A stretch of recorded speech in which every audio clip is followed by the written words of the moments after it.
सबसे पहले नूह अलैहिस्सलाम के इंतकाल के बाद वद, सुआ, यगूस, यऊस जो कौमे नूह के अंदर बहुत बड़े बुजुर्ग माने जाते थे, सालिहीन नेक लोग माने जाते थे, इससे पहले कौम नूह के इंतकाल के बाद इनकी मूर्तियां बनाई गई।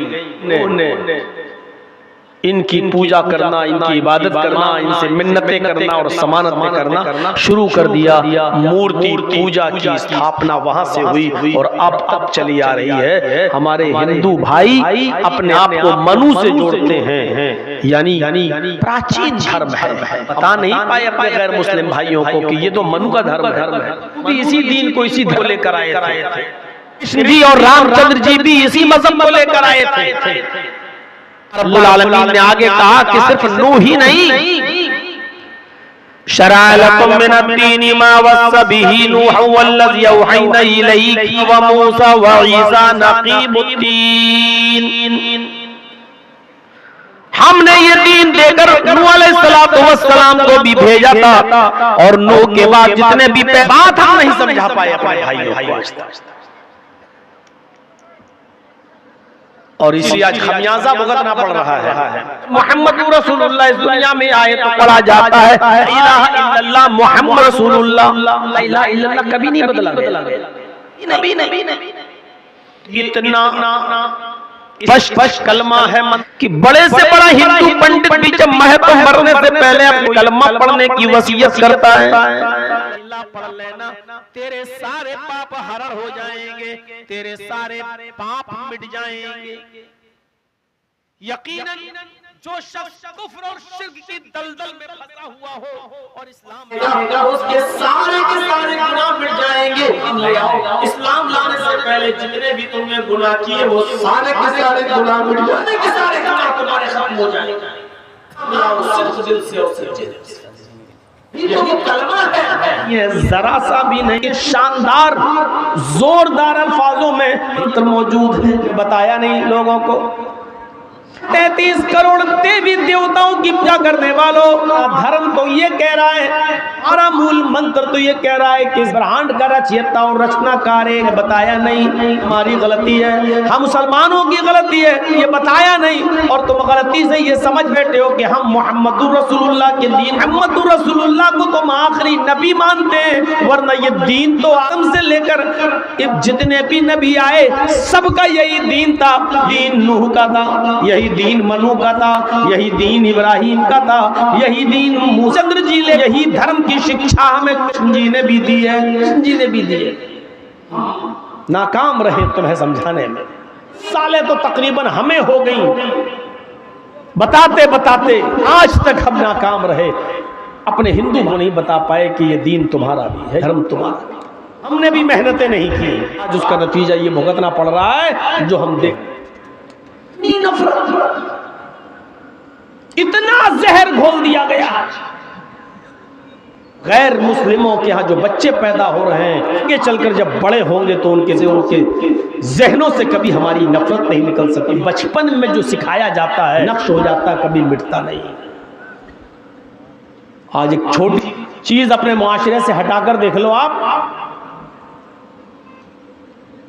फरमास के बाद इमाम बहुत सी मस्जिदों में आज भी मांगता है हाथ उठाकर, मजबूर है बेचारा, क्योंकि अगर नहीं मांगेगा तो उसको मस्जिद मुतवल्ली मस्जिद में रहने नहीं देगा। का पर्सनल मामला है, इस इज्तिमाइयत से कोई ताल्लुक नहीं है। हमें बुखार है, तुमको टीबी है, किसी को कैंसर है, ये दुआ मांगना है कि अल्लाह मुझे कई बीमारी है, मुझे शिफा अता फरमा। ये दुआ करना है कि अल्लाह मुझे टीबी बीमारी है, तो मुझे शिफा अता फरमा। दुआ करना है कि अल्लाह मेरी घर रिश्ता नहीं आता, दीनदार रिश्ता अता फरमा। इंसान का अपना अपना अलग मामला है, इस जिम्मेदारी उस मस्जिद के मौलवी पर डाल दी। उसकी अपनी परेशानियां है बेचारा, वो अपनी परेशानी की दुआ मांगेगा कि तुम्हारी परेशानी की दुआ मांगेगा। सोचने वाली बात है, अपनी अकाने वाली बात है। लेकिन आज भी बहुत सी मस्जिदों में मेरे भाइयों हटा पा रहा है, कर पा रहा है। क्यों? क्योंकि उसको डर है कि अगर हमने ऐसा किया तो मस्जिद का मुतवल्ली हमें रहने नहीं देगा। क्यों? कहता है वो, क्या कहते हैं वहां के लोग, आ गए मौलवी पढ़ गए, हम बाप दादा के ज़माने से मस्जिद में ऐसे ही होते हुए देखते हुए चले आ रहे हैं, ये आ गए ख़त्म कराने के लिए। मेरे भाइयों, बचपन से होती चली आ रही है, उसको इतनी आसानी के साथ आप हटा कर देख लीजिए अपने मुआशरे से और अपने समाज से। बच्चों के जहनों में मुसलमानों की नफरत भर दी गई है। कल जब ये बड़े होंगे तो हमारे गैर मुस्लिम भाइयों से ज्यादा खतरनाक होंगे। ये इनके दिमागों में जो भरा जा रहा है वो फ्यूचर के लिए और मुस्तकबिल के लिए अच्छा नहीं है। आने की जरूरत है कि इस्लाम क्या है, आने की जरूरत है कि इस्लाम तुम्हारा भी है, ये इस्लाम तुम्हारा भी धर्म है। ऐसी चीज है जो मुसलमान करता है और तुम्हारे यहाँ नहीं की जाती। मोहम्मद अल्लाह के रसूल है, क्या जिस रसूल को हम अपना पैगंबर मानते हैं तुम्हारी किताबों में उसका नाम नहीं आया? क्या उसका जिक्र मौजूद नहीं है? आई की वजह क्या है ये हम समझ में नहीं। मोहम्मद नाम हम लेते हैं तो ये तुम्हारी किताबों में, तो तुम्हारी किताबों में, तुम्हारी किताबों में, कल की या उस किताबों में, फिर नफरत किस बात की? मोहम्मद नाम कहां आया? श्रीमद् भागवत महान पुराण आया, स्कंद 12 अध्याय 2 नंबर 18। मोहम्मद आएंगे तो अंधाश कर देंगे, मदांधिकारम नाशम। मोहम्मद के आने के बाद अंधेरा मिट जाएगा, अंधेरे का नाश हो जाएगा, अंधेरा खत्म हो जाएगा। मैं नफरत कर रहे हैं हमसे। मोहम्मद नाम आया है आपके वेदों में। तस्मिन्नंतरे मलेच्छ आचार और संहिता महामत इति खयाता, महामत खयाता शिष्य शाखा समन्विता। महामिखयाता, महामत की विश्वव्यापी होगी, पूरे विश्व में मशहूर होंगे। तिखयात महामद उनका नाम होगा, पूरे में विख्यात होंगे, इनको पूरी विश्व पूरी दुनिया जाएगी। अहमद भी बता दिया, अहमद भी तुम्हारी किताबों में आया। वेदाहमिद पुरुष महानिमादित्वर तपस प्रस्ताद। अहमद शख्स दुनिया में आएगा, इंसान होगा। अहमद पितुष्परी में धामिर्तस्य जगरब, सबसे पहले अपना वतन अपना शहर और दूसरे शहर में जाएगा। यानी आ रहा है वहां के बाशिंदे उसको रहने पर मजबूर कर देंगे। जब उसको मक्का यानी शहर छोड़, सबसे पहले वो अपने शहर को छोड़ने की कुर्बानी देगा। अहमद पितुष्परी में धामिर्तस्य जगरब, अहमद ने सबसे पहले अपना वतन अपना घर छोड़ने की कुर्बानी दी और ईश्वर से कहा अहम सूर्यवाजनी, है प्रभु, है ईश्वर, है अल्लाह, मुझे सूर्य के समान बना दे, मुझे सूरज की तरह बना दे। जैसे सूरज सारी दुनिया को रोशनी देता है, उसी तरीके से मेरा इल्म, मेरी ज्योति, मेरी रोशनी सारी दुनिया को रोशनी देने लगे। यानी मुझे सारी दुनिया का रसूल और सारी दुनिया का पैगंबर बना दे। ये अहमद नाम आपकी किताबों में आया। नराशंस आपकी किताबों में आया। नर के माना आदमी, इंसान, और आशंस मानी जिसकी बहुत तारीफ की गई हो, जिसकी बहुत प्रशंसा की गई हो, यानी मोहम्मद जिसकी बहुत तारीफ की गई हो। ये नराशंस का शब्द आपकी किताबों में आया। इदम जनाब श्रुतो नराशंस नराशंस आएंगे जिसकी बहुत प्रशंसा की जाएगी, यानी मोहम्मद आएंगे। इस तशविशियते उनका इतना नाम लिया जाएगा कि पूरे विश्व में उनसे ज्यादा किसी का नाम नहीं लिया जाएगा। पूरे विश्व में मोहम्मदुर रसूलुल्लाह का इतना नाम लिया जाता कि इतना तो मूसा का नहीं, इतना तो ईसा का नहीं, इतना तो नूह का भी नाम नहीं लिया जाता। और पूरे विश्व में पूरी दुनिया में इतना नाम तो न रामचंद्र जी का लिया जाता, न कृष्ण जी का लिया जाता है, जितना नाम मोहम्मदुर रसूलुल्लाह सल्लल्लाहु अलैहि वसल्लम का लिया जाता है। मस्जिद की बुलंदियों पर खड़े होकर देख लीजिए, जब भी नाम लिया जाता है तो अशहदु अल्ला इलाहा इल्लल्लाह के बाद अशहदु अन्न मुहम्मदर रसूलुल्लाह। अजान में तो नबी का नाम, वुजू के बाद की दुआ में तो नबी का नाम, अजान के बाद की दुआ में तो नबी का नाम, अत्तहियात में तो नबी का नाम, दरूद में तो नबी का नाम। नबी का इतना नाम लिया जाता है कि इतना नाम किसी और का लिया ही नहीं जाता। पूरे विश्व में उनका इतना नाम लिया जाएगा कि उनसे ज्यादा किसी का नाम नहीं लिया जाएगा।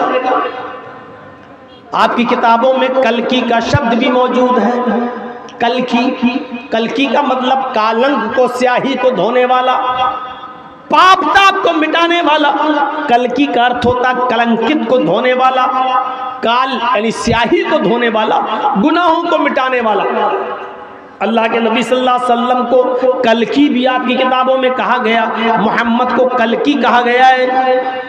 तथस्तु शंभल गिरा में सोत स्वाजीव जाते मंगलाचार्य बहुला पापिता विभजिज्जता।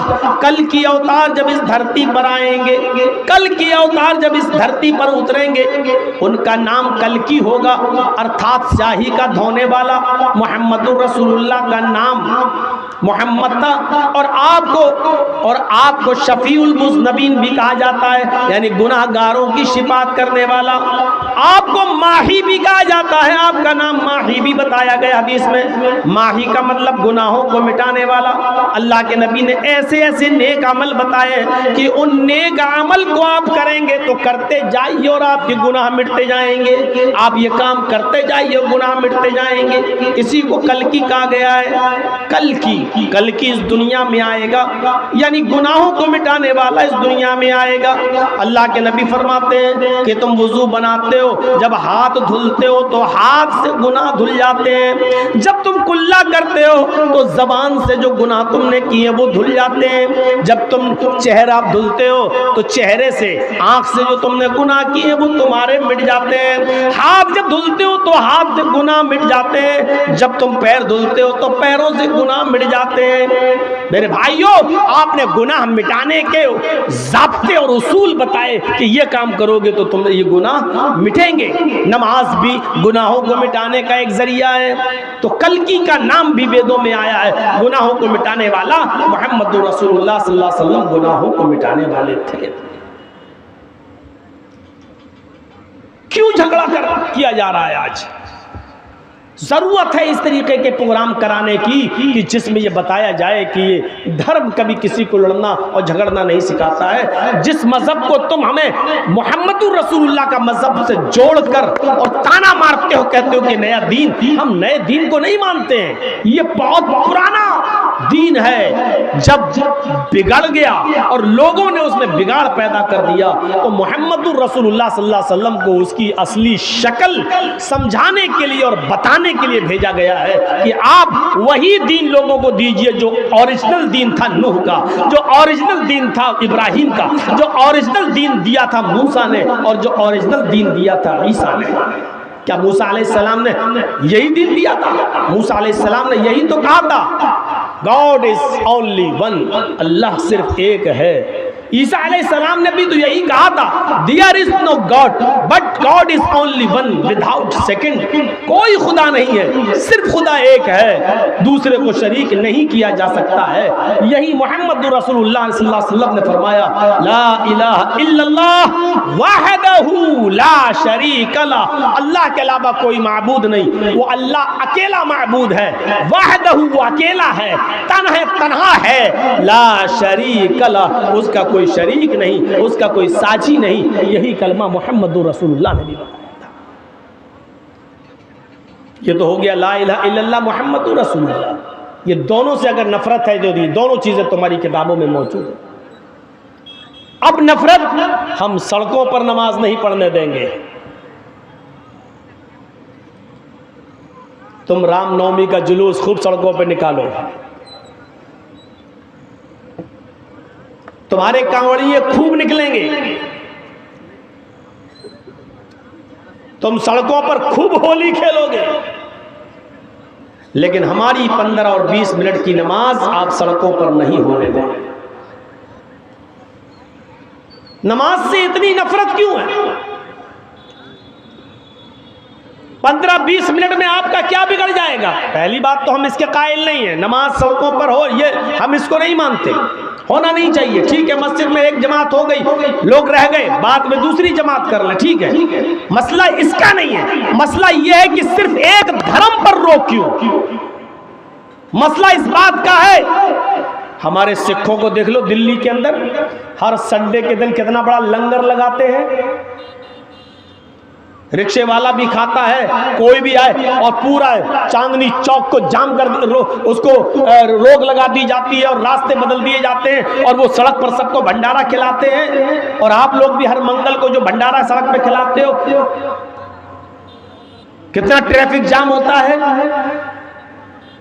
मैं कहना ये चाहता हूं कि सिर्फ एक मजहब के साथ ये सलूक क्यों? अगर नमाज से नफरत है तो नमाज तो तुम्हारे मजहब के अंदर भी मौजूद है। क्यों नफरत है नमाज से? क्या कृष्ण जी नमाज नहीं पढ़ा करते थे? और नहीं पढ़ते थे तो फिर श्रीमद् भागवत गीता के 10वें अध्याय का 6ठे अध्याय का ये 10वां मंत्र क्या कहता है? 6ठे अध्याय का 10वां मंत्र, योगी उज्जीत सततमात्मानं रहस्य स्थिता एकाकी अच्युतात्मा निराशीर परिग्रह। पूरी नमाज है ये। जब तुम नमाज पढ़ने के लिए खड़े हो जाओ तो पूरे शरीर का योग करो। योगी उज्जीत सततमात्मानं, सिर्फ खड़े न रहो, इबादत इस तरीके से करो कि पूरे शरीर की एक्सरसाइज हो जाए, पूरे शरीर की का योग ये है। अल्लाह अकबर, खड़े हैं आप, अल्लाह अकबर, रुकू में गए, कमर इतनी सीधी कर लीजिए बिल्कुल कि पानी का भरा हुआ प्याला या बर्तन आपकी पीठ पर रखा जाए तो गिरे नहीं। तो आज हमारी नमाजों का तो अल्लाह ही रहम करे, रुकू भी सही से हो नहीं पाता कि उड़ के फौरन सजदे में घुस जाते हैं। जबकि रुकू ऐसा हो कि पीठ बिल्कुल ऐसी हो जाए कि अगर पानी का भरा हुआ बर्तन रखा जाए तो गिरे नहीं। जब आप इस तरीके से रुकू करेंगे, उंगलियां खुली होंगी, घुटने को टाइट तरीके से पकड़ेंगे, तो ये आपकी पैरों की नसों का खिंचान होगा और आपकी ये नसें रगें जाम नहीं होंगी। आपका ब्लड सर्कुलेशन बढ़ेगा, दिमाग तक पहुंचेगा और आपको पैरों में जो रगें खिंचती हैं इसकी बीमारी आपकी खत्म होगी। लेकिन आपको थोड़ा लंबा रुकू करना पड़ेगा, 3 बार नहीं, सुभान रब्बिल अज़ीम, सुभान रब्बिल अज़ीम, सुभान रब्बिल अज़ीम नहीं, आपको बहुत इत्मीनान से पढ़ना पड़ेगा ऐसे रुकू करके। सुब्हानकल्लाहुम्मा रब्बना व बिहम्दिका अल्लाहुम्मा इग़फिरली, सुब्हानकल्लाहुम्मा रब्बना व बिहम्दिका अल्लाहुम्मा इग़फिरली, सुब्हानकल्लाहुम्मा रब्बना व बिहम्दिका अल्लाहुम्मा इग़फिरली। कम से कम ये 3 बार पढ़ेंगे, इतनी देर में आपके रगों की का खिंचाव ठीक होगा और ब्लड सर्कुलेशन अच्छा होगा। उसके बाद आप कहिए समिअ अल्लाहु लिमन हमिदा, सुभान रब्बिल अज़ीम, सुभान रब्बिल अज़ीम, सुभान रब्बिल अज़ीम, समिअ अल्लाहु लिमन हमिदा, अल्लाहु अकबर। ये कौवे की चोंचे मारोगे तो फायदा नहीं मिलेगा कुछ। ये ब्लड सर्कुलेशन है, ये एक्सरसाइज है। उसके बाद उठिए, फिर सजदे में जाइए, दोनों पैर आपके इस तरीके से मुड़े हुए हों, ऐसे मान लीजिए इधर आप मुंह करके नमाज पढ़ रहे हैं, किबला इधर है, तो ये ऐसे पैर आपके मुड़े हुए हों। यहाँ से जब रगें खिंचेंगी और रीढ़ की हड्डी तक पहुंचते हुए दिमाग तक, सजदा रुकू से थोड़ा लंबा कीजिए। अगर आपने 3 मरतबा पढ़ा है सुब्हानकल्लाहुम्मा रब्बना व बिहम्दिका अल्लाहुम्मा इग़फिरली रुकू में, तो 5 मरतबा कम से कम पढ़िए सजदे में। सुब्हानकल्लाहुम्मा रब्बना व बिहम्दिका अल्लाहुम्मा इग़फिरली, सुब्हानकल्लाहुम्मा रब्बना व बिहम्दिका अल्लाहुम्मा इग़फिरली। रुकू की बनिस्बत सजदा थोड़ा लंबा, क्यों? क्योंकि सजदे में इंसान अपने रब के सबसे ज्यादा करीब होता है और जब आप सजदा करेंगे तो ब्लड का सर्कुलेशन आपके दिमाग तक पहुंच जाएगा। अमेरिका का डॉक्टर मोरिस लिखता है अपनी किताब के अंदर, जो आदमी 5 वक्त की नमाज पढ़ता हो और सजदा लंबा करता हो, ऐसे आदमी को ब्रेन हेमरेज की बीमारी नहीं होती है, क्योंकि ब्लड उसके दिमाग तक पहुंच जाता है। नमाज के ऐसे आप खड़े हैं तो ब्लड आपके दिमाग तक पहुंच तो रहा है, लेकिन उसकी वो पोजीशन नहीं है, वो स्पीड नहीं है। जब आप सजदे में जाते हैं तो ब्लड पूरी स्पीड के साथ आपके दिमाग की एक एक रग और एक एक नस को तरोताज़ा कर देता है, वहां तक पहुंच जाता है ब्लड का सर्कुलेशन। ऐसे आदमी को कभी ब्रेन हेमरेज की बीमारी नहीं है, दिमाग की नस नहीं फटती। लेकिन सजदा थोड़ा लंबा होना चाहिए। वो सजदा नहीं जो अभी रुकू की तरह बताया, सुभान रब्बिल आला, सुभान रब्बिल आला, सुभान रब्बिल आला, अल्लाहु अकबर, अल्लाहु अकबर। ये कोई नमाजें थोड़ी है। नमाज तो ये थी कि सहाबाए किराम फरमाते हैं कि मैं अल्लाह के रसूल के पीछे नमाज पढ़ता था और अल्लाह के रसूल सल्लल्लाहु अलैहि वसल्लम जब रुकू से सर उठाते थे, समय अल्लाहु लिमन हमीदा कहते थे, तो सजदे में इतनी देर में जाते थे कि मुझे ये लगता था कि अल्लाह के रसूल सजदा करना भूल तो नहीं गए। अब सोचिए कितनी देर खड़े रहते होंगे। समय अल्लाहु लिमन हमीदा, अब खड़े हैं, रब्बना वलकल हम्द हम्दन कसीरन तय्यबन मुबारकन फी, और भी जो दुआएं आप पढ़ना चाहते थे पढ़ते थे और उसके बाद में सजदे में जाया करते थे।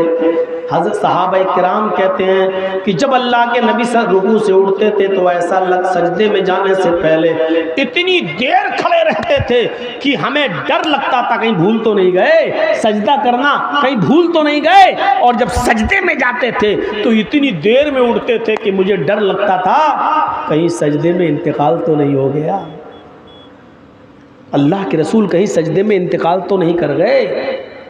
यहाँ थोड़ा सा लंबा सजदा हो जाए तो मुक्तदी खांसते हैं कहीं इमाम सो तो नहीं गया।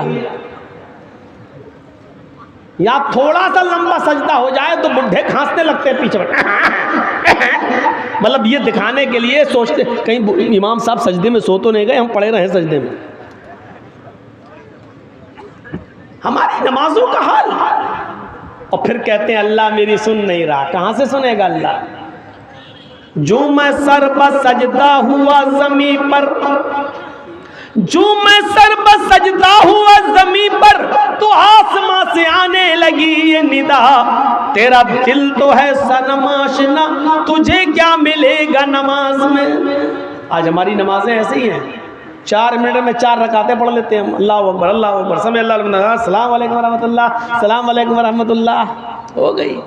बहुत बड़ा एहसान कर दिया अल्लाह ताला।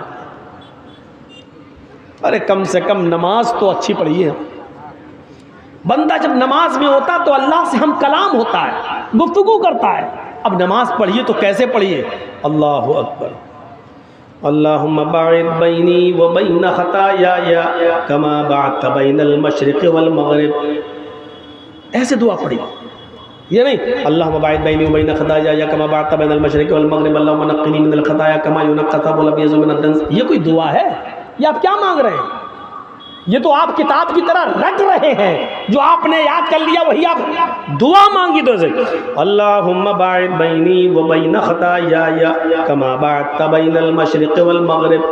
आय अल्लाह तुम मेरे उन गुनाहों को इतना दूर कर दे, बैनी व बैन खताया, अल्लाह तू मेरे गुनाहों के दरमियान इतनी दूरी पैदा फरमा दे, कमा बाअत बैनल मशरिक़ वल मग़रिब, जितनी दूरी तूने मगरिब और मशरिक़ के दरमियान रखी है, जितनी दूरी तूने पूरब और पश्चिम के दरमियान रखी है, इतनी दूरी तू हमारे गुनाहों के दरमियान कर दे। आप ऐसे दुआ मांगिए। अच्छा, दुआ जब मांगते हो तो कैसे कहते? अल्लाह मेरे बाप को ठीक कर दे, अल्लाह मेरे बच्चे को ठीक कर दे, अल्लाह मेरी बेटी को अच्छा रिश्ता दे दे, ऐसे दुआ मांगते हो कहीं? जब आप दुआ मांगते हो नमाज के बाद भी या कभी, तो कैसे दुआ मांगते हो? अल्लाह मेरी अम्मा को ठीक कर दे, अल्लाह मेरे अब्बा को ठीक कर दे, अल्लाह मेरे बच्चे को ठीक कर दे, अल्लाह मेरी फूफी को ठीक कर दे, ये दुआ मांगते हो? ऐसी तो कहते हो ना, आय अल्लाह तुम मुझे हिदायत दे, आय अल्लाह तुम मुझे कब्र के अज़ाब से महफूज फरमा दे, अल्लाह तुम मेरे वालिद साहब की कब्र को नूर से भर दे, अल्लाह तुम मेरे माँ बाप की मग़फ़िरत फरमा। आप ऐसी तो दुआ मांगते हो, तो नमाज में आप एक साथ कैसे पढ़ते हो? इहदिना सिरातल मुस्तक़ीम सिरातल लज़ीना अनअमता अलैहिम, ऐसे पढ़े नमाज में नियत मादी अल्हम्दुलिल्लाहि रब्बिल आलमीन अर्रहमानिर रहीम मालिकि यौमिद्दीन इय्याका नअबुदु व इय्याका नस्तईन इहदिना सिरातल मुस्तक़ीम। अरे भाई तुम दुआ मांग रहे हो, दुआ मांग रहे हो, ये कोई दुआ है? इहदिना सिरातल मुस्तक़ीम, आय अल्लाह तू हमको सीधे रास्ते पर चला, सिरातल लज़ीना अनअमता अलैहिम, आय अल्लाह मुझे उन लोगों के रास्ते पे चला जिनके ऊपर तूने इनाम नाजिल किया है, गैरिल मग़ज़ूबि अलैहिम वलद्दालिन, अल्लाह मुझे उन लोगों के रास्ते पे मत चला जिनके ऊपर तेरा गैज़ व गज़ब और गुस्सा नाजिल हुआ। ऐसे दुआ मांगी जाती है। अकेले भी पढ़ रहे हो तो ऐसे ही पढ़िए, इहदिना सिरातल मुस्तक़ीम सिरातल लज़ीना अनअमता अलैहिम गैरिल मग़ज़ूबि अलैहिम वलद्दालिन, ऐसे पढ़िए। अकेले भी पढ़ रहे हो तो और रुकू में जाइए सुभान रब्बियल अज़ीम नहीं, ये तो सबसे छोटी सी दुआ है और जो जिसको याद ना हो तो ये दुआ पढ़ ले, लेकिन रुकू में भी मांगिए अल्लाह से। और रुकू की सबसे अफजल दुआ कौन सी है? रुकू और सजदे दोनों में पढ़ी जाती है दुआ। सुब्हानक अल्लाहुम्मा रब्बना व बिहम्दिका अल्लाहुम्मा इग़फिरली, सुब्हानक अल्लाहुम्मा, अल्लाह तेरी ज़ात पाक है, व बिहम्दिका तेरी तारीफ़ के साथ, सुब्हानक अल्लाहुम्मा रब्बना, हमारे रब, व बिहम्दिका अल्लाहुम्मा इग़फिरली, तू मेरी मग़फ़िरत फरमा, अल्लाह तू मुझे बख्श दे। ऐसे दुआ, ये कोई दुआ है? सुब्हानक अल्लाहुम्मा रब्बना व बिहम्दिका अल्लाहुम्मा इग़फिरली, सुब्हानक अल्लाहुम्मा रब्बना व बिहम्दिका अल्लाहुम्मा इग़फिरली, सुब्हानक अल्लाहुम्मा रब्बना व बिहम्दिका अल्लाहुम्मा इग़फिरली। ये आप ऐसे दुआ मांग रहे हैं, ये दुआ मांगने का तरीका नहीं है। तेरी दात बाप बरकत है, तू पाक है, तेरी हम्द के साथ अल्लाह तू मुझे बख्श दे, ये तो आप धमकी दे रहे हैं। ये अंदाज नहीं होना चाहिए, मांगने वाला अंदाज हो। अल्लाहुम्मा इग़फिरली, कोई फकीर तुम्हारे दरवाजे पे आए, कह दे ए जल्दी दे, दे दे दे दे दे, अल्लाह के नाम पे दे, अल्लाह के नाम पे दे, अल्लाह के, आप उसको देंगे? भगाएंगे उसको। वही फकीर, भाई मेरा बेटा बहुत बीमार है, उसको कैंसर की बीमारी हो चुकी है, भाई साहब कुछ मदद कीजिए। साहब मेरे बच्चे की तरफ देखिए, अल्लाह ताला तुम्हें बहुत कुछ देगा। तब वो आजिज़ी के साथ मांगेगा तो आपका दिल पसीजेगा और आप देंगे।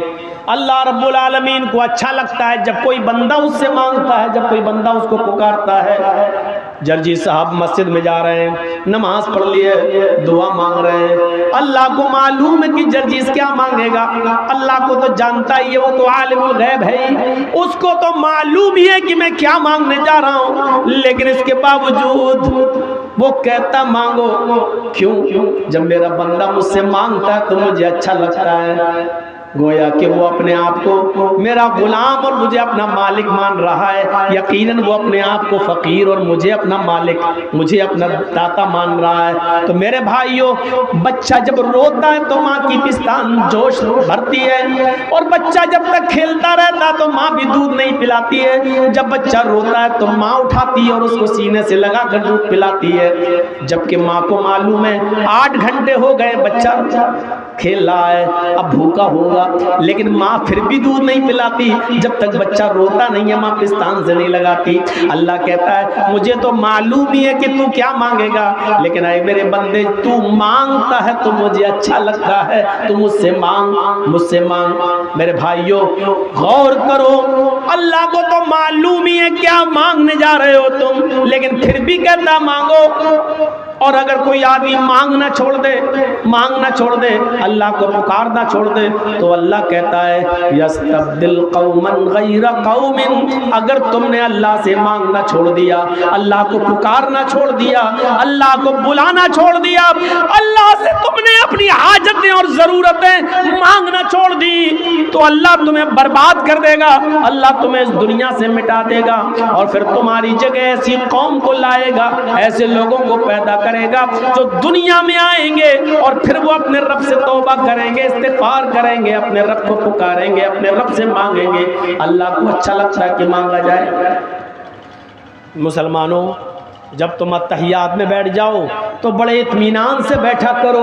अत्तहियात में जब बैठो तो बड़े इत्मीनान से बैठा करो, और अत्तहियात में एक एक जुमला बड़े आराम से पढ़ा करो। अत्तहियातु लिल्लाहि व सलावातु व तय्यबात, ऐसे नहीं, अत्तहियातु लिल्लाहि व सलावातु व तय्यबात, अस्सलामु अलैका अय्युहन नबी व रहमतुल्लाहि व बरकातुहू, अस्सलामु अलैना व अला इबादिल्लाहि सालिहीन, अल्लाहुम्मा सल्लि अला मुहम्मद, अल्लाहुम्मा बारिक अला, ऐसे नहीं। यही तो दुआ है, यही तो अब तुम दुआ मांगोगे। अत्तहियातु लिल्लाहि वस्सलावातु वत्तय्यबात, पूरी पढ़ लीजिए। अल्लाहुम्मा सल्लि अला मुहम्मद, अल्लाहुम्मा बारिक अला मुहम्मद, इत्मीनान से पढ़िए। अब दुआ मांग रहे हो तुम अपने ताल्लुक से अल्लाह से। अल्लाहुम्मा इन्नी ज़लमतु नफ्सी ज़ुल्मन कसीरा वला यग़फ़िरु ज़ुनूबा इल्ला अंत फ़ग़फ़िर ली मग़फ़िरतम मिन इंदिका वरहमनी इन्नका अंतल गफ़ूरुर रहीम। बड़े इत्मीनान से मांगो। अल्लाहुम्मा इन्नी ज़लमतु नफ्सी, फिर कहो अल्लाहुम्मा इन्नी ज़लमतु नफ्सी ज़ुल्मन कसीरा वला यग़फ़िरु ज़ुनूबा इल्ला अंत वला यग़फ़िरु ज़ुनूबा इल्ला अंत वला यग़फ़िरु ज़ुनूबा इल्ला अंत। रो रो कर मांगो। अल्लाह रब्बुल आलमीन से को तुम पुकार रहे हो, ये दुआ ही तो है। आय अल्लाह, मैंने अपने नफ्स के ऊपर बहुत जुल्म किया है। हमारे यहाँ दुआ का अंदाज लगता ही नहीं है। अल्लाहुम्मा इन्नी ज़लमतु नफ्सी ज़ुल्मन कसीरन वला यग़फ़िरु ज़ुनूबा इल्ला अंत। ये ऐसा लग ही नहीं रहा कि आप अल्लाह से मांग रहे हो यार, अल्लाह से मांग रहे हो। अल्लाहुम्मा इन्नी ज़लमतु नफ्सी ज़ुल्मन कसीरा, अब लग रहा अल्लाह से मांग रहे हो। आय अल्लाह, मैंने अपनी जान पर, अपने नफ्स पर बहुत ज़्यादा जुल्म किया है। वला यग़फ़िरु ज़ुनूबा इल्ला अंत, मेरे गुनाहों को तेरे अलावा कोई माफ़ नहीं कर सकता, तेरे अलावा कोई बख्श नहीं सकता। फ़ग़फ़िरली, खींच कर पढ़िए, फ़ग़फ़िरली वरहमनी इन्नका अंतल गफूरुर रहीम।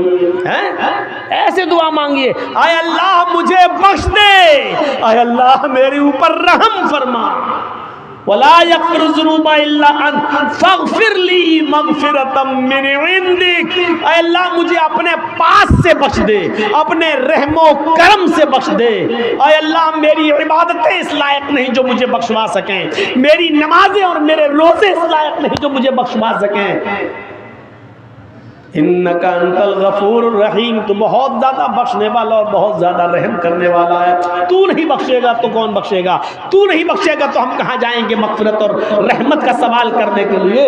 ये दुआ मांगी और इस तरीके से दुआ मांगी, और हो सके तो इसके साथ ये दुआ भी पढ़ लिया करिए नमाज में। अल्लाहुम्मा इन्नी अऊज़ु बिका मिन अज़ाबिल क़ब्र व अऊज़ु बिका मिन फितनतिल मसीहिद दज्जाल व अऊज़ु बिका मिन फितनतिल महया वल ममात। अल्लाहुम्मा इन्नी अऊज़ु बिका मिनल मासमी वल मग़रम। अल्लाह के रसूल हर फ़र्ज़ नमाज के बाद, हर फ़र्ज़ नमाज में इस दुआ को, आपने जब भी नमाज पढ़ी तो इस दुआ को ज़रूर पढ़ा और अज़ाब क़ब्र से पनाह मांगी। अल्लाहुम्मा इन्नी अऊज़ु बिका मिन अज़ाबिल क़ब्र, आय अल्लाह मैं तुझसे पनाह चाहता हूँ कब्र के अजाब से। आय अल्लाह मैं तेरी पनाह चाहता हूँ कब्र के अजाब से, क्योंकि हर इंसान का मस्कन वही है। हम और आप धीरे धीरे जहाँ गुजर रहे हैं कब्र के करीब होते जा रहे हैं। अब कोई 10 साल अपनी कब्र के करीब है, कोई 5 साल, कोई 1 साल, कोई 2 साल।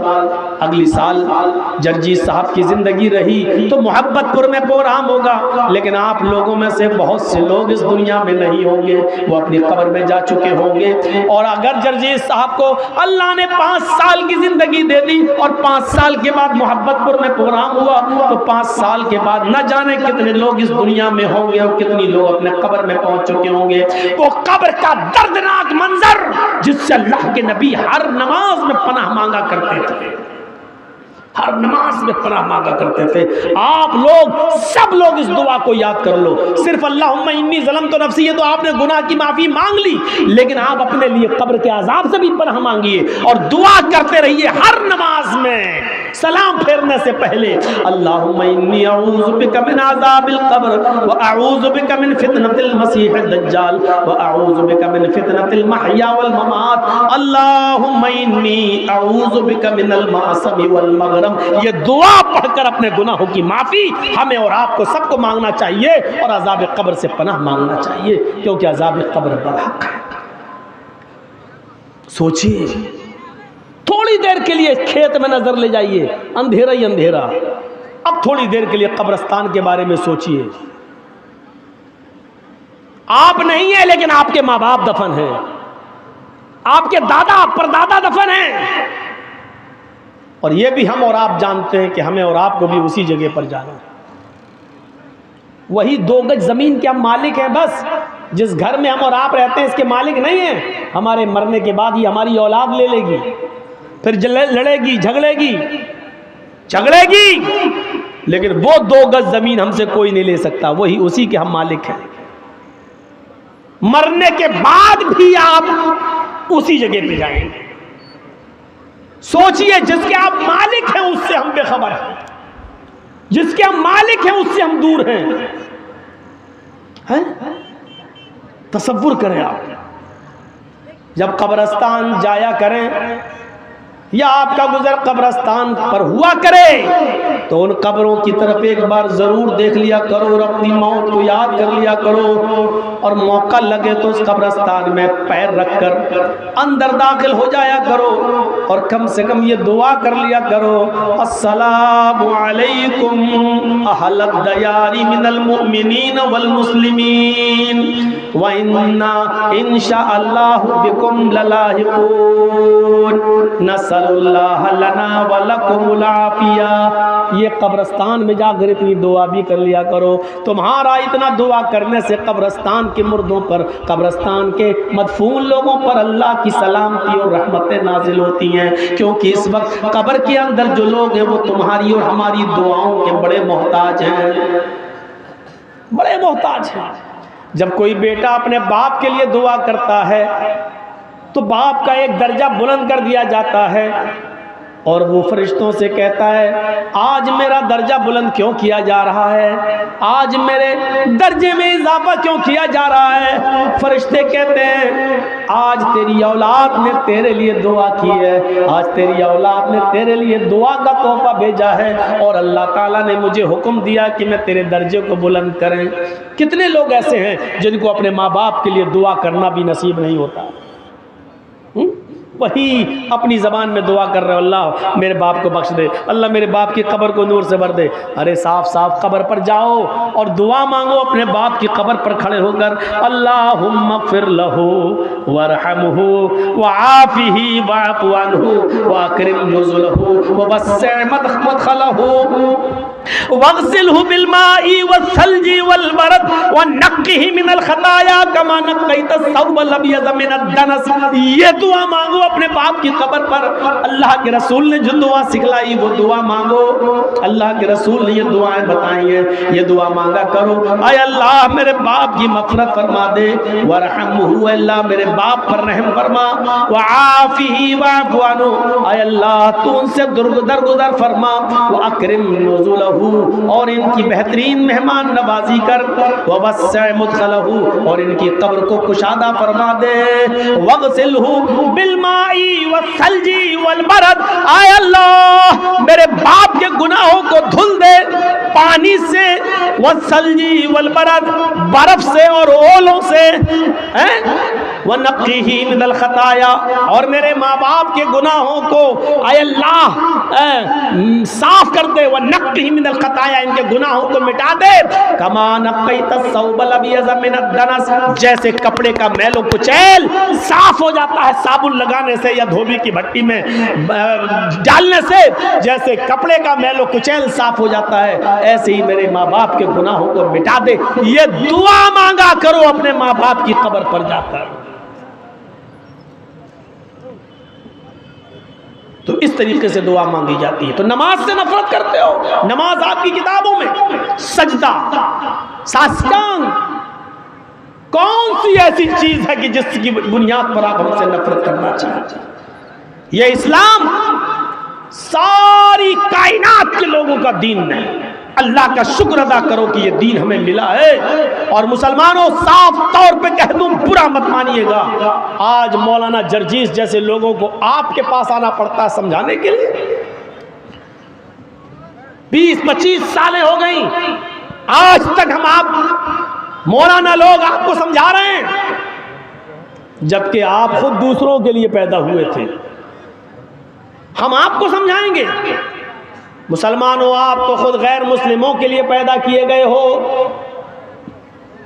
कुंतुम खैरा उम्मतिन उखरिजत लिन्नास तामुरूना बिल मारूफ व तनहौना अनिल मुनकर। अल्लाह के नबी सल्लल्लाहु अलैहि वसल्लम ने फरमाया, मोमिनो तुम एक बेहतरीन जमात हो। कुंतुम खैरा उम्मतिन उखरिजत लिन्नास, मुसलमानों तुम एक बेहतरीन जमात हो इसलिए कि तुम्हें दूसरे लोगों के लिए पैदा किया गया है, तुम्हें दूसरों के लिए बनाया गया है, तुम्हें दूसरों के लिए भेजा गया है। हम दूसरों के लिए आए, हम हिंदू भाइयों के लिए, यहूदियों के लिए, ईसाइयों के लिए, मजूसियों के लिए आए हैं। उम्मते मुस्लिमा का एक एक फर्द दूसरों के लिए पैदा हुआ है। जो कौम दूसरों के लिए पैदा हुई थी आज वही मोहताज हो गई है, आज उसी को समझाना पड़ रहा है, आज उसी के पीछे पड़ना पड़ रहा है, आज उसी को नमाज और रोजे की तरफ बुलाना पड़ रहा है। इससे ज्यादा मेरे भाइयों आज हमारे रोने के दिन और क्या हो सकते हैं, और अफसोस के दिन और क्या हो सकते हैं। इस्लाम जिसकी खूबियों को देखकर लोग इस्लाम की तरफ दौड़ते थे, आज दूर हो रहे हैं। हमारे हालात देखकर आज दूर हो रहे हैं। हमारी कंडीशन देखकर आज हमसे लोग दूर भाग रहे हैं। कल तक जब बजती हुई बैंड और बाजे के साथ बारात आया करती थी और हमारी मस्जिदों में नमाज हुआ करती थी, तो गैर मुस्लिम भाई दूर से अपनी बारात के बाजे गाजे बंद कर दिया करते थे और कहते थे कि मुसलमान लोग मस्जिद में नमाज पढ़ रहे हैं, अगर हम बैंड बाजे के साथ बजती हुई बारात ले जाएंगे तो इन मुसलमानों को तकलीफ होगी। कल तक वो बैंड और बाजे बंद कर दिया करते थे और मस्जिद से गुजर जाया करते थे और काफ़ी दूर जाने के बाद वो बैंड बाजे बजाया करते थे। लेकिन आज तुम्हारी मस्जिदों का हाल ये हो चुका है कि तुम्हारी नमाजें हो रही होती हैं और मस्जिद के बाहर हु हल्लड़ होता है, कोई फर्क नहीं। क्यों? क्योंकि आजान के वक्त तुम्हारे मोबाइल बंद नहीं होते हैं। आजान के वक्त तुम्हारी और हमारी बीवियां और बेटियां अपने घरों में टीवी चलाती हुई आज ड्रामे और नाटक देख रही हैं। जब हमने अल्लाह की आवाज की कोई कदर नहीं की तो अल्लाह रब्बुल आलमीन ने हमें भी आज गैर मुस्लिमों की नजर में गिरा दिया है, उनके दिलों से हमारा रोब और दबदबा निकाल दिया है और आज हम इस नौयत पर पहुंच चुके हैं। अल्लाह रब्बुल आलमीन ने हमारा रोब और दबदबा उनके अंदर से निकाल दिया है। क्यों नहीं निकालेगा? दुनिया की मोहब्बत हमारे दिलों में इस तरीके से रच गई और बस गई। इतने बुरे हालात, इतनी बुरी कंडीशन, लेकिन हमें आज भी अपनी पड़ी हुई है। आपको मालूम है कि आप किस दरवाजे पर बैठे हैं? हमें और आपको इसकी का इल्म नहीं है। इस वक्त हम कहां खड़े हैं आपको पता नहीं है। क्या प्लानिंग और क्या मंसूबे हो रहे हैं आप इससे वाकिफ नहीं हैं। मेरे भाइयों, बहुत कुछ है दिल के अंदर कि उगल दूं और बोल दूं, लेकिन आप लोग जब चैनल वालों को बंद नहीं करा सके, इसलिए मैं बोलना मुनासिब नहीं समझता। क्योंकि इन लोगों ने जितना मिसयूज किया है मौलवियों की तकरीरों का, देख लीजिए मौलाना अब्दुल गफ्फार साहब के बारे में अब इंडिया टीवी चलाना शुरू कर दिया, जो कल तक मेरे बारे में चलाता था, सिर्फ इन्हीं लोगों की बदमाशी की वजह से। लेकिन हर जलसे में बार बार मना किया गया, लेकिन फिर भी आप नहीं रोक रहे हैं। इसलिए मौलवी भी अब अपने दिल की बात कह नहीं पाता है, क्योंकि वो भी किसी माँ का बेटा है, वो भी किसी बाप की औलाद है, नहीं चाहता है कि उसके ऊपर कोई उल्टे सीधे केस दर्ज हो। आप कहां खड़े हैं आपको मालूम है? क्या क्या मंसूबे हो रहे हैं, आप तो बैठे हुए हैं। जब दुनिया की मोहब्बत हमारे दिलों में रच गई और बस गई, क्या कहा था अल्लाह के रसूल सल्लल्लाहु अलैहि वसल्लम ने? और गौर करो, हमारे ज़वाल की और पस्ती का सबब 1400 साल पहले अल्लाह के रसूल ने बताया था कि ये दो चीजें तुम्हें हलाक कर देंगी और दुनिया की दूसरी कौमें तुम्हारे ऊपर पिल पड़ेंगी। आज देख लीजिए हमारे भाई हमारे ऊपर पिल पड़े, क्यों पिल पड़े हैं? क्यों आज हम जलील और रुस्वा हो रहे हैं? अल्लाह के रसूल ने कहा था, यूशिकुल उममु अन तदा अलैकुम कमा तदाल अकलतु अला क़िसतिहा। एक ऐसा जमाना तुम्हारे ऊपर आ जाएगा कि दुनिया की सारी कौमें तुम्हारे ऊपर ऐसे पिल पड़ेंगी जैसे भूखे लोग दस्तरखान के ऊपर पिल पड़ते, जैसे भूखे लोग दस्तरखान पर टूट पड़ते हैं, ऐसी दुनिया की सारी कौमें तुम्हारे ऊपर टूट पड़ेंगी। आज हर जगह मुसलमानों के हालात कैसे हैं?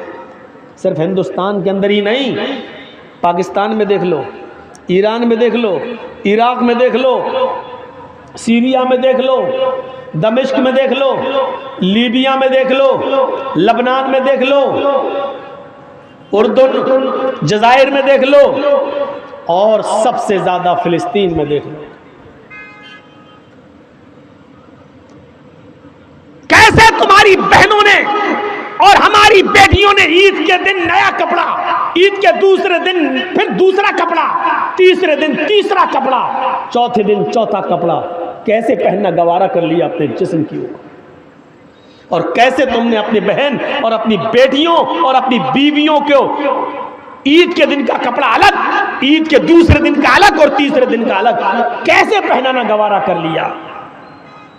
क्या तुम्हें मिस्र की उस लड़की की चीखें नहीं सुनाई दे रही हैं? क्या तुम्हें फिलिस्तीन की उस बेटी की चीखें नहीं सुनाई दे रही हैं जिसकी उम्र मात्र 17-18 साल, जिसका घर बुलडोज कर दिया गया है, बमों से उड़ा दिया गया है, जो जंगल में किसी सहरा में खैमे में सो रही है और अपने जिस्म के ऊपर नकाब ओढ़े हुए है, अबाया पहने, नकाब पहने हुए। और किसी मीडिया वाले ने उससे पूछा कि ऐसी हालत में भी तुम जब सोने के लिए जा रही हो तो नकाब ओढ़कर, तो उस अल्लाह की बंदी ने चीख कर कहा, हाँ हम बमों के सायों में, पता नहीं कब कोई बम मेरे ऊपर गिर जाए, मैं चाहती हूं कि जब कोई बम मेरे ऊपर गिरे और मेरी रूह निकले उस वक्त मैं बेपर्दा न रहूं, उस वक्त मेरे जिस्म पर पूरा का पूरा पर्दा हो। कयामत के दिन अल्लाह पूछे तो मैं ये कह सकूं कि अल्लाह मैंने घरों को बर्बाद होते हुए देखा, लेकिन मरते वक्त मैंने अपना पर्दा और अपनी हया बर्बाद नहीं की। क्या तुम्हें फिलिस्तीन की उन लड़कियों की चीखें नहीं सुनाई दे रही हैं? क्या फिलिस्तीन की उन बहनों की चीखें तुम्हारी माँ और बहनों बेटियों के कानों में नहीं जा रही हैं? कैसे तुमने ईद पे नए कपड़े पहनना गवारा कर लिए, कैसे तुमने अपनी माँ बहन बेटियों को हर दिन का नया सूट पहनाना गवारा कर लिया। और जाकर देखो लखनऊ की हालत, और जाकर देखो हमारे शहरों की हालत, ईद के दिन का कपड़ा अलग, ईद की बासी का अलग, ईद के तीसरे दिन का अलग। नानी के यहाँ जाएंगे तो अलग कपड़ा पहन के जाएंगे, खाला के यहाँ जाएंगे तो अलग सूट पहन कर जाएंगे। मेरे भाइयों, हमारी माँ बहन बेटियों को कौन बताएगा फिलिस्तीन की बहनों का दर्द? देखिए सऊदी अरब में रमजान में एक आदमी उम्रे के लिए जाता है और सवाल करता है इमाम हरम से कि इमाम साहब हमारे फिलिस्तीन के हालात ऐसे कि इस रमजान के महीने में भी गोलियां चल रही हैं, बरस रही हैं और हमारे पास खाना पानी कुछ नहीं है, लेकिन इसके बावजूद हम रोजा रखते हैं। इमाम हरम ने कहा अल्लाह तुम्हारे रोज़ों को कबूल फरमाए। उसने कहा मसला ये पूछना है कि हमारे पास खाने को कुछ नहीं होता है। अल्लाह के रसूल ने फरमाया तसहरू फ़इन्न फ़िस्सुहूरी बरका, सहरी किया करो, सहरी करने में बरकत है। हमारे पास तो पानी भी नहीं कि मैं पी सकूं, अगर नीयत से सहरी कर लो तो हमारा रोज़ा हो जाएगा या नहीं। फिर उस आदमी ने सवाल किया इमाम मोहतरम रोजा रख लिया नियत से, शाम को इफ्तार करने के लिए हमारे पास एक खजूर भी नहीं, एक घूंट पानी भी नहीं, खाना तो दूर की बात एक घूंट पानी भी नहीं। अगर नियत से हम रोजा खोल लें कि मैंने रोजा खोल लिया, इतना दिल में नियत कर लें तो मेरा रोजा इफ्तार हो जाएगा या नहीं। इतना सुन्नत था कि इमाम हरम ढीके मार मार के रोने लगे, चीख चीख कर रोने लगे और उस फिलिस्तीनी नौजवान को अपने सीने से लगाया। कैसे तुमने 100 200 लोगों को अपने दस्तरखानों पर इफ्तार करा के रंगीन किस्म के खाने रखकर उनकी फोटो लेकर व्हाट्सएप पे डालकर नुमाइश करना कैसे गवारा कर लिया? क्या तुम्हें फिलिस्तीन के नौजवानों का दर्द तुम्हारे सीनों में पैदा नहीं हुआ? कैसे ये गवारा कर लिया तुमने? ऐसे लोग भी। और रोजा तो इन्हीं गरीबों और मिस्कीनों का दर्द पैदा करने के लिए आया था कि भूखे रहोगे तो गरीबों का दर्द समझोगे, भूखे रहोगे तो मिस्कीनों का दर्द समझोगे। हम भूखे रहते हैं लेकिन गरीबों का दर्द हम नहीं समझ पाए, मिस्कीनों का दर्द हम नहीं समझ पाए। कैसे गरीब और मिस्कीन भीख मांगता है मस्जिद के दरवाजे पर। रमजान के महीने में भी हमने ज़कात क्यों नहीं दी? हमने ऐसा उनको इस लायक क्यों नहीं बनाया कि रमजान के महीने में वो दरवाजे दरवाजे भीख ना मांगे, हम खुद उनके दरवाजों तक पहुंचाएं और इतना पहुंचाएं कि ईद के दिन तक वो अपने घर पे खाते और पीते रहे और एक दिन भी बाहर ना निकले। हमने ऐसा समाज क्यों नहीं बनाया? कौन जिम्मेदार है इसका? मेरे भाइयों, माफ नहीं किए जाओगे। ये आंसू बेकार नहीं जाएंगे फिलिस्तीन के लोगों के, एक एक कतरे का हिसाब होगा। इतनी बुज़दिल कौम है, वो लड़ रहे हैं और इन हालात में भी रोजा रख रहे हैं। इन हालात में भी उन्होंने रोजा रखा। तुम ईद के कपड़े ढूंढते हो, उनके पास अपने बच्चों को दफन करने के लिए कफन पहनाना भी नसीब नहीं हो रहा। तुम्हारी बेटियों और बहनों और बीवियों को नए कपड़े चाहिए। वो दर्दनाक चेहरा नहीं आ रहा सामने कि एक बाप के पास अपने बेटे को कफनाने के लिए कपड़ा नहीं था, उसने अपनी लुंगी उतारी और घुटने तक, यहां तक का चड्ढा आता है नेकर, वो यहां तक पहने हुए था। उसने अपनी लुंगी उठाई और खोली और उसी लुंगी में उसने अपने बेटे को लपेटा और एक गड्ढे के अंदर दफन कर दिया, आंखों में आंसू बहाते हुए। क्या रमजान का महीना इसीलिए आया था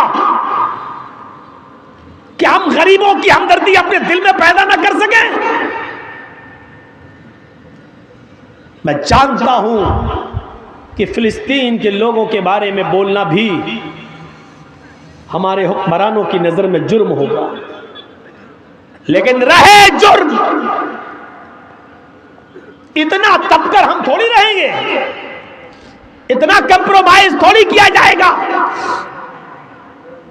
तुम्हारे बंगाल में 2 आदमी मरते हैं तो उत्तर प्रदेश के चीफ मिनिस्टर के पेट में दर्द होता है।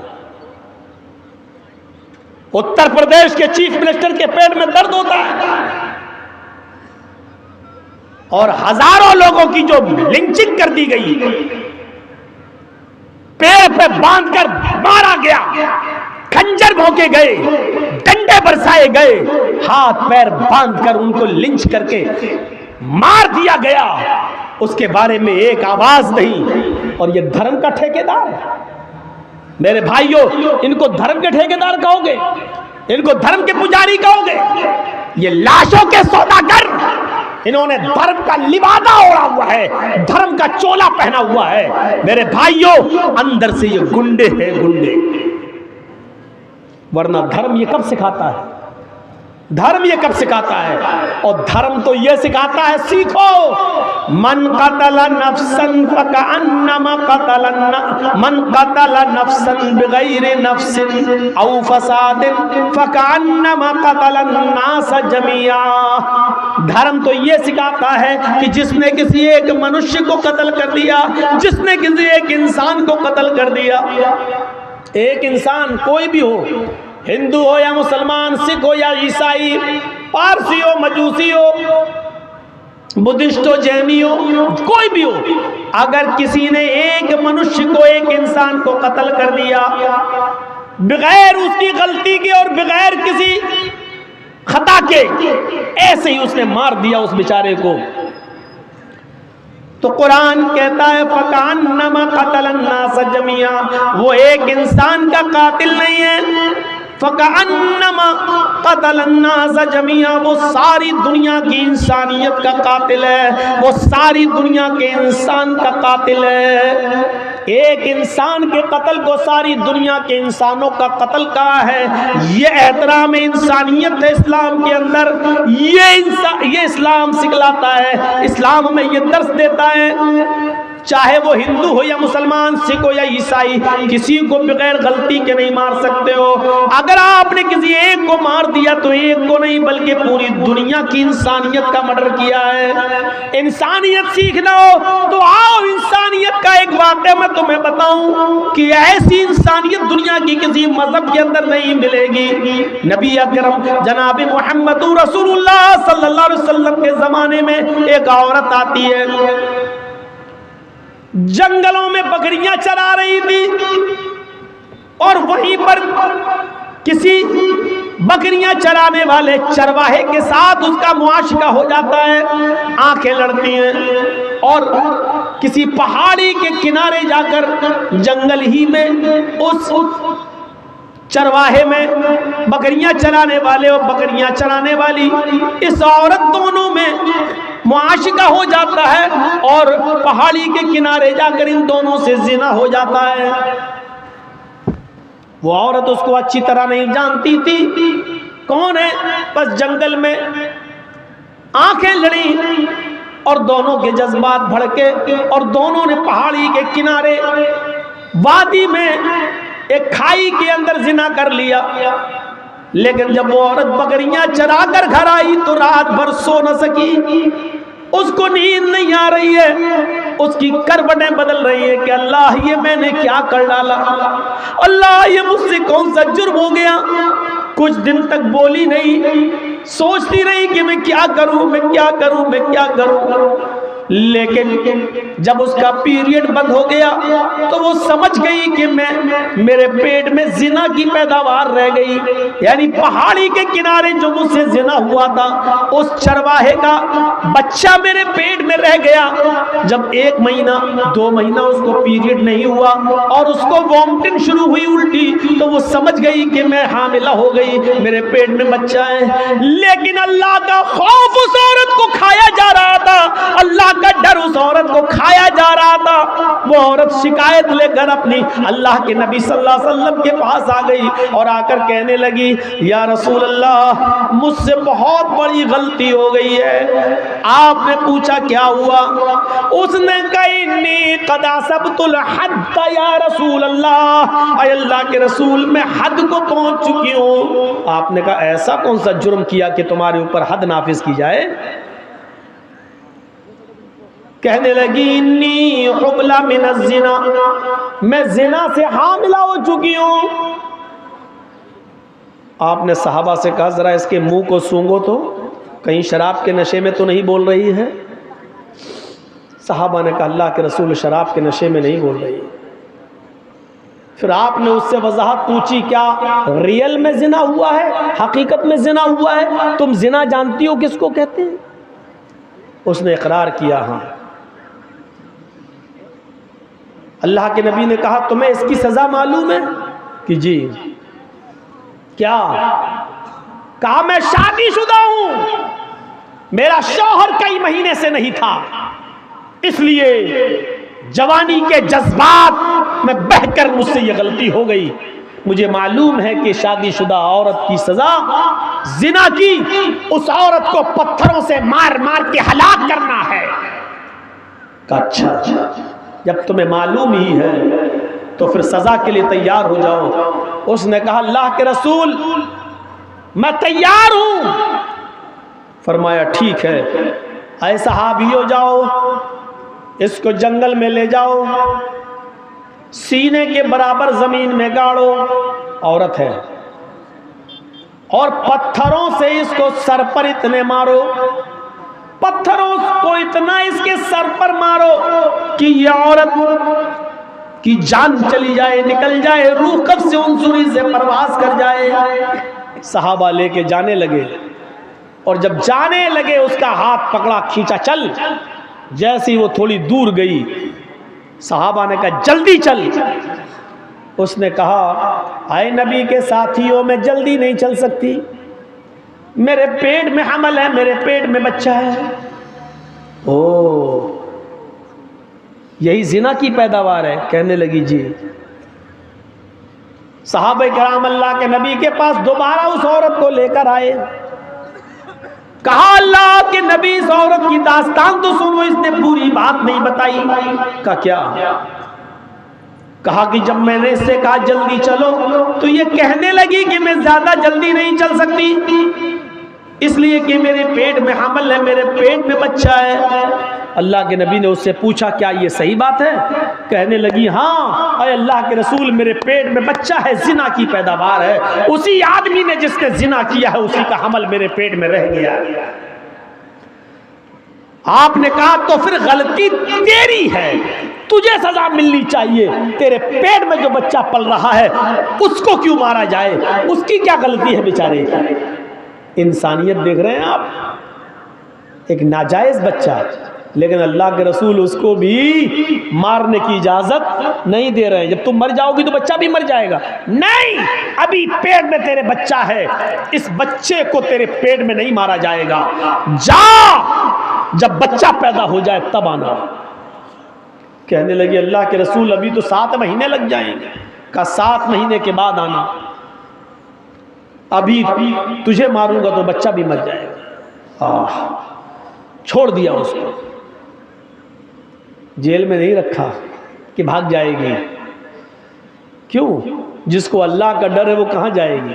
मेरी अदालत से भाग जाएगी, कल क़यामत के दिन अल्लाह की अदालत में तो सजा पाएगी। मेरा क्या बिगाड़ेगा? उसको भी कैसी तरबियत थी अल्लाह के रसूल की, वो औरत भी कहीं नहीं भागी, वही रही, अपने घर पे खाती रही, पीती रही, नमाज पढ़ती रही, तौबा करती रही, गिड़गिड़ाती रही। और 7 महीने और रहने के बाद जब 9 महीने पूरे हो गए और जब बच्चा पैदा हुआ, तब वो बच्चे को लेकर जब चलने फिरने लगी तो आई और कहा अल्लाह के रसूल ये बच्चा। आपने कहा ओ बच्चा पैदा हो गया। कहाँ? साहबा जाओ अब इसको ले जाओ और इसको संसार कर दो। बच्चा रोने लगा। उसने कहा अल्लाह के रसूल इस बच्चे को आखिरी बार दूध पिला देती हूँ। आपने दे दिया। उस औरत ने उस बच्चे को अपनी पिस्तान से लगाया, मुंह फेरा, मुंह घुमाया, जैसे ट्रेनों में और बसों में जो औरतें अपने बच्चों को दूध पिलाती हैं, एक तरफ मुंह घुमा लेती हैं और अपने बच्चों को पिस्तान से लगा लेती हैं। उस औरत ने भी चेहरा घुमाया और दूसरी तरफ मुंह करके अपने बच्चे को पिस्तान से लगाया। बच्चे ने दूध पिया, इतना पिया कि दूध उसके होंठों पर, दूध उसके मुंह पर आ गया और हंसने लगा। अल्लाह के रसूल को उसने वो बच्चा दे दिया। नबी अकरम उस बच्चे को अपनी गोद में लेते हैं। नाजायज़ बच्चा, उस बच्चे का असली बाप का पता नहीं, लेकिन अल्लाह के रसूल ले रहे हैं गोद में। क्यों? क्योंकि इस बच्चे का क्या कसूर है, इसकी क्या गलती है? उस बच्चे को अपनी गोद में लिया, उसके होठों पर मां का लगा हुआ दूध देखा। ये औरत जा रही है सजा भुगतने के लिए। अल्लाह के रसूल आवाज दे रहे हैं बीबी इधर आओ। उसने चेहरा घुमाया, या रसूल अल्लाह क्या हुआ?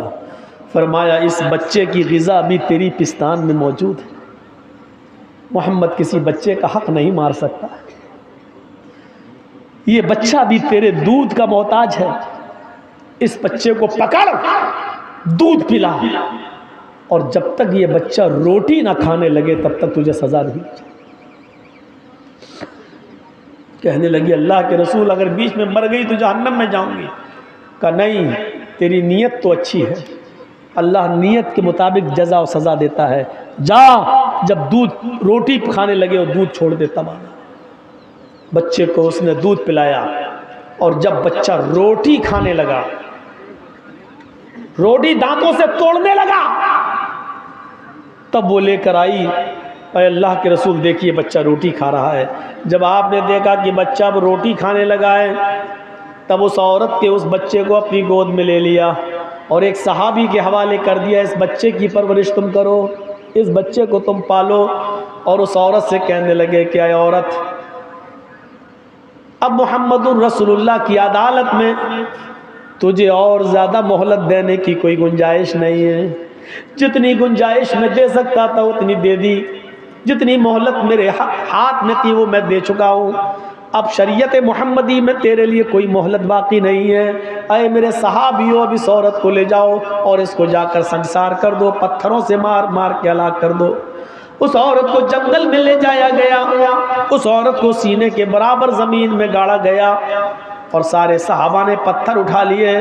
पहला पत्थर खालिद इब्न वलीद ने उस औरत के सर पे मारा, उसका सर पहले ही पत्थर में फट गया, उसके खून का फव्वारा निकला और खून की छींटें खालिद इब्न वलीद के कपड़ों पे आईं। खालिद इब्न वलीद ने देखा कि उसके खून ने मेरे कपड़े ख़राब कर दिए तो उसको गाली दे दी, कमबख्त तेरा सत्यानाश जाए, मलून जानिया बदचलन, तेरे खून ने मेरे कपड़े नापाक कर दिए, तेरे खून ने मेरे कपड़े गंदे कर दिए। ये अल्फाज सहाबा ने सुन लिए और अल्लाह के रसूल को बताए।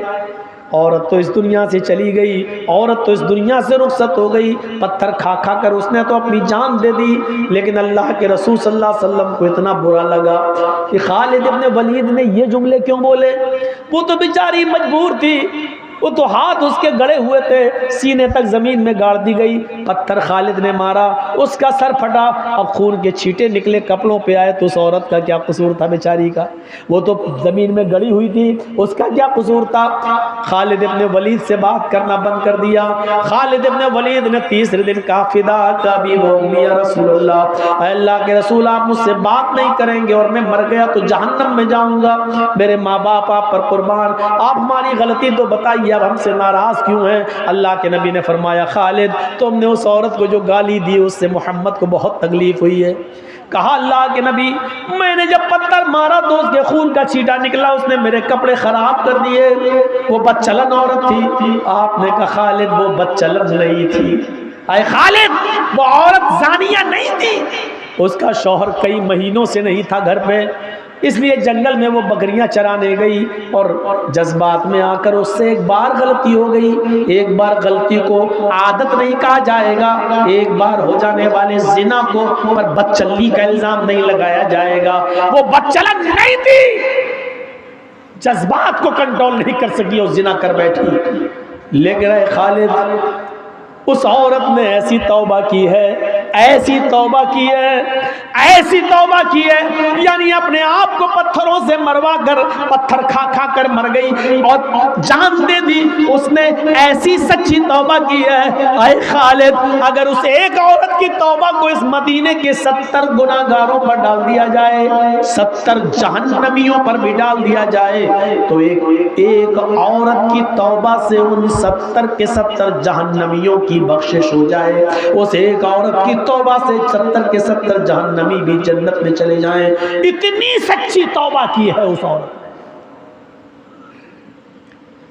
तुम उसको बदचलन कहते हो।